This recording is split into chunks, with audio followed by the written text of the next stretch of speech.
Hello guys, so welcome back to my another vlog. तो आप लोगों की बहुत हैवी डिमांड मतलब कि आप लोगों के प्यार की वजह से हम लोग लेके आ रहे हैं चिकन चैलेंज का पार्ट 2। और आज हमारे साथ है ये प्यारी प्यारी गर्ल्स। तो दोस्तों, ये रहा वो पाउडर। मैं भी लूंगा, ऐसी बात नहीं है, इनको ही करवाऊंगा, मैं भी करूंगा, मुझको बड़ा अच्छा लगता है, फील अच्छा होता है।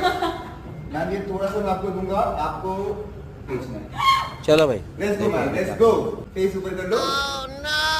वाला है रिएक्शन, कैसा आएगा रिएक्शन। अभी मैं इनकी बेटी से मिलवाऊंगा आपको आरिका से। मैम जोर की खींचना है। हाँ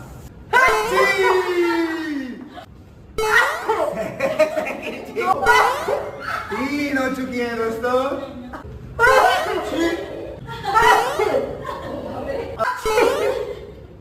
ये नहीं था, ये नकली वाली थी। नकली वाली थी। भाई साहब, एक काम कर, 200 रुपए दे और 50 रुपए काट ओवर एक्टिंग के वजह।